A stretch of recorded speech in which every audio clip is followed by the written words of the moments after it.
قسم خدا کی یہ حقیقت، جنہیں بلایا ہے مصطفیٰ نے وہی مدینے جا رہے ہیں۔ سبحان اللہ، جنہیں بلایا حضور نے وہی مدینے جا رہے ہیں۔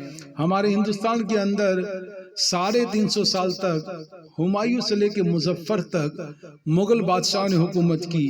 لیکن آپ تاریخ پڑھیں گے تو آپ کو پتہ چلے گا کسی بادشاہ کو حج اور عمرے کی سعادت نصیب نہیں ہوئی۔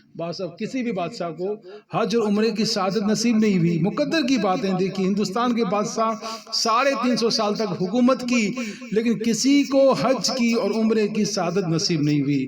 تو یہ تمنا انسان کے دل کے اندر ہوتی ہے، لیکن بڑی بات یہ ہے کہ جنہیں حضور بلاتے ہیں نا وہی مدینے جاتے ہیں۔ سرکار کا حکم ہوتا ہے، سرکار جنہیں چاہتے ہیں وہی مدینے جاتے ہیں۔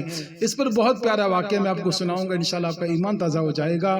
ہمارے پیرانے پیر دستگیر عبد القادر جیلانی رضی اللہ تعالیٰ عنہ، غوث پاک عبد القادر، سب سے پہلے جب آپ حج کرنے کے لیے گئے نا تو آپ کے ساتھ جب پتا چلا کہ غوث پاک پہلا حج آپ کا زندگی کا پہلا حج، جب آپ پہلی مرتبہ حج کرنے کے لیے غوث پاک عبد القادر جیلانی گئے نا تو آپ کے ساتھ 20,000 علماء اکرام بھی ساتھ ہو گئے۔ سبحان اللہ، 20,000 علماء اکرام بھی، حفاظ، عالم دین، سید سادات، یہ پورا ہجوم 20,000 کا آپ کے ساتھ ہو گیا، کیونکہ پتا چلا غوث پاک جا رہے ہیں۔ آج اگر ہم جا رہے ہیں، حاجی عیسیٰ بھائی جا رہے ہیں، جو بھی جا رہے ہیں، محلے کا امام ہو تو خوش ہو جائیں گے، پیر صاحب ساتھ میں چل رہے ہیں تو اور خوشی ہوگی، بابا صاحب چل رہے ہیں تو اور خوشی ہوگی کہ ہمارے پیر ہمارے ساتھ ہیں۔ یہ قسمت کی بات ہے نا، پیر ہوتے ہیں تو اور بڑی سعادت کی چیز ہوتی ہے۔ تو غوث پاک عبد القادر جیلانی نے جب ارادہ فرمایا تو 20,000 کا ہجوم آپ کے پیچھے چل پڑا۔ اب غوث پاک عبد القادر جیلانی رضی اللہ تعالیٰ عنہ عراق سے نکلے، اور عراق سے جب نکلے، جب آپ مکہ شریف قریب آیا تو آپ کو معلوم ہے کہ صلح حدیبیہ سے پہلے حجاج کرام کو احرام باندھنا ہوتا ہے۔ ہم اور آپ کیا احرام باندھتے ہیں؟ احرام کس کو کہتے ہیں؟ 2 بن سلی ہوئی چادر، ایک آپ کھمبے پہ پہنیں گے، ایک تومت بنائیں گے، اور جو عورتیں ہوتی ہیں ان کا لباسی احرام ہے۔ لیکن عورتوں کے لیے ایک مسئلہ یہ ہے کہ یہ اپنا منہ کھول کے رکھیں گی۔ عام دنوں کے اندر اللہ کی شان دیکھیے کہ عام دنوں کے اندر عورتوں کو حکم ہے کہ اپنا منہ چھپا کے رکھے، لیکن جب عمرہ کرنے کے لیے حاجی صاحب عورتیں جا رہی ہیں تو ان کو حکم کیا ہے کہ اپنا منہ کھول دے، اپنا منہ کھولنا پڑے گا، ان کو ضروری فرضیات ہیں، وہ اپنے منہ کو کھول، چہرے کو چھپائیں گی نہیں بلکہ چہرے کو دکھائیں گی۔ اللہ تعالیٰ بندوں کا امتحان لینا چاہتا ہے۔ اب دیکھیں تو صحیح، مکہ شریف کے اندر ہزاروں نہیں لاکھوں لوگ ہوتے ہیں، سب ساتھ میں عمرہ کرتے ہیں، ساتھ میں طواف کرتے ہیں، راتوں کو دنوں کو ساتھ ہی میں رہتے ہیں، لیکن مجال ہے کہ کسی کی نظر بھی اٹھے، مجال ہے کوئی کسی کی طرف گھور کے دیکھے۔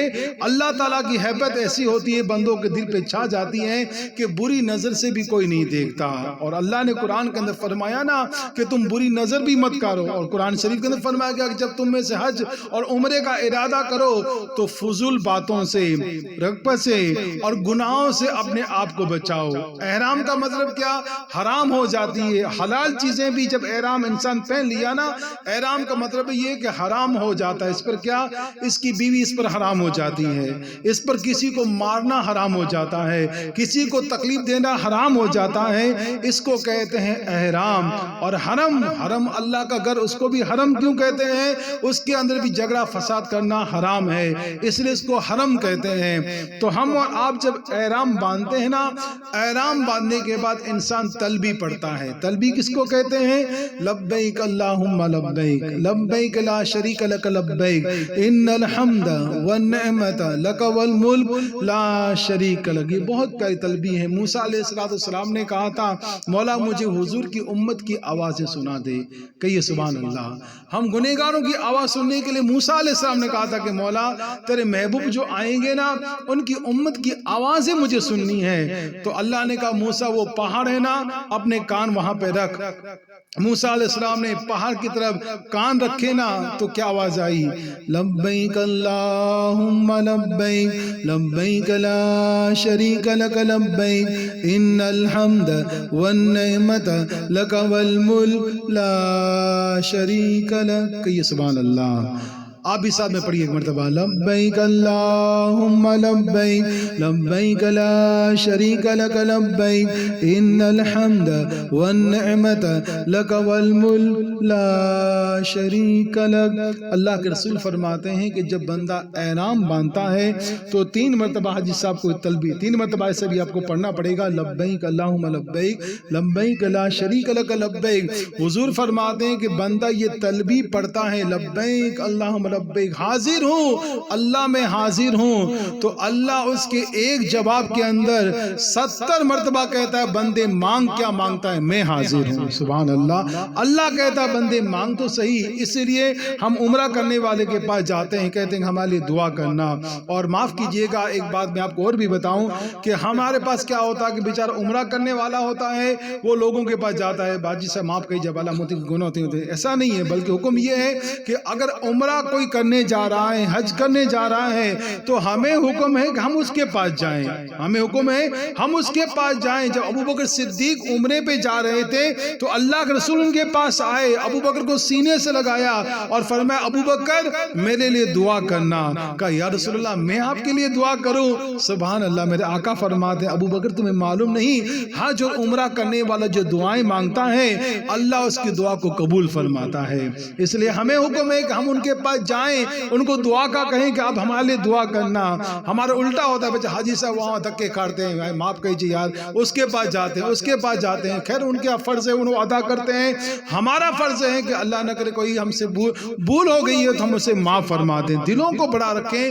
بھول معاف کرنا، دیکھو میرے آقا علیہ السلام فرماتے ہیں کہ اللہ معاف کرنے والا ہے، اللہ تعالیٰ غفور رحیم ہے، اللہ معاف کرنے والا ہے اور معاف کرنے والوں کو پسند فرماتا ہے نا۔ اللہ معاف کرنے والا ہے اور معاف کرنے والوں کو پسند فرماتا ہے۔ معاف کر دیا کیجئے، چھوٹی چھوٹی باتوں پر ہم اور آپ جھگڑا کرتے ہیں، دل میں کینہ کرپٹ رکھتے ہیں اور کہتے ہیں پتہ چلے گا جب اس گھر پہ شادی آئے گی، جب یہ عمرے پہ جائے گا تب میں اس کو معاف نہیں کروں گا۔ معاذ اللہ ایسی باتوں سے پرہیز کرنا چاہیے۔ میرے آقا علیہ السلام کے پیارے دیوانوں، پہلی گزارش میں آپ سے یہ کروں گا کہ حاجی حج کرنے کے لیے جا رہا ہو، عمرہ کرنے کے لیے جا رہا ہو نا، ہمیں ان کے پاس جائیں، ہم ان سے کہیں کہ حاجی صاحب ہمارے لیے دعا کرنا، کیونکہ آپ اللہ کے مہمان ہیں اور جو مہمان دعا مانگتا ہے اللہ اس کی سب دعا کو قبول فرماتا ہے۔ تو سرکار فرماتے ہیں کہ 2 بن سلی ہوئی چادر احرام، اس کو احرام کہتے ہیں۔ احرام حاجی صاحب نے باندھ لیا، دنیا کا بڑا مفتی ہو، عالم ہو، بادشاہ ہو، دنیا کا کروڑ پتی انسان ہو، کیسا بھی شہنشاہ ہو، لیکن جب اللہ کے گھر میں وہ جائے گا نا تو اس کو چادر پہننی پڑے گی، احرام پہننا پڑے گا۔ اس کو کہو کہ اپنا لباس اتار دے، ٹوپی مولانا پہنے تو ٹوپی بھی اتار دی جاتی ہے، تاج بھی اتار کر رکھ دیا جاتا ہے، سر بھی آپ کا کھلا ہے، اور صرف 2 بن سلی ہوئی چادر۔ یہ 2 بن سلی ہوئی چادر کہاں سے آئی؟ یہ اللہ نے کیوں رکھی؟ جب ابراہیم علیہ السلام نے اللہ کا گھر خانہ کعبہ بنایا، اللہ نے حکم دیا ابراہیم گھر بنا، ابراہیم علیہ السلام نے اللہ کا گھر خانہ کعبہ کی تعبیر کی۔ ابو قبیس پہاڑ سامنے ہی ہے، مکے کے سامنے ابو قبیس پہاڑ ہے، وہاں سے ابراہیم علیہ السلام نے پتھر جمع کیے۔ آپ کے بیٹے اسماعیل بھی آپ کے ساتھ میں تھے، دونوں باپ بیٹے اللہ کے گھر خانہ کعبہ کو بنا رہے تھے نا، تو آپ نے ایسی چادر پہنی ہوئی تھی۔ اس زمانے کا ہمارے طرح سلوار قمیص نہیں تھا، یہ دونوں باپ بیٹوں نے دونوں نے ایسی چادر بن سلی ہوئی چادر پہنی ہوئی تھی اور اللہ کا گھر بنا رہے تھے۔ اور اس میں سے ایک پتھر تھا جس کا نام حجر اسود ہے۔ حجر اسود آج بھی موجود ہے۔ حجر کا مطلب ہوتا ہے پتھر اور اسود کا مطلب ہوتا ہے کالا، کالا پتھر۔ حجر اسود کا مطلب کیا؟ کالا پتھر۔ حضور فرماتے ہیں یہ حجر اسود جنت سے آیا تھا، آدم علیہ السلام اپنے ساتھ لے کے آئے تھے، دودھ سے زیادہ سفید تھا حجر اسود، دودھ سے زیادہ سفید تھا۔ میرے آقا فرماتے ہیں اللہ حاجیوں پر رحم کرے، حاجیوں کے گناہوں کو چوس چوس کر حجر اسود کالا ہو گیا ہے۔ یہ کالا ہو گیا، پہلے سفید تھا، ہمارے گناہوں کو چوس کے۔ حضور فرماتے ہیں نا حاجی جب حجر اسود کے سامنے ہاتھوں کو ایسے صرف بلند کرتا ہے، بسم اللہ اللہ اکبر کہہ کے، اگر چومتا ہے یا دور سے اس پر ہاتھ لگاتا ہے یا دور کھڑا ہے رشک بہتے بیڑ بہتے دور سے ہاتھوں کو اس طرح لمبا کیا اور حجر اسود کے سامنے ہاتھوں کو لمبا کیا نا تو حجر اسود اس کے گناہوں کو چوس لیتا ہے اور حاجی اسی وقت گناہوں سے پاک اور صاف ہو جاتا ہے۔ سبحان اللہ، اس لیے اس کو کہتے ہیں حجر اسود۔ تو ابراہیم علیہ السلام نے ایک تو یہ حجر اسود تھا اور دوسرا ہے مقام ابراہیم، جو اللہ نے قرآن میں اس کا ذکر فرمایا وَدَخَلُوا كَانَ آمِنًا،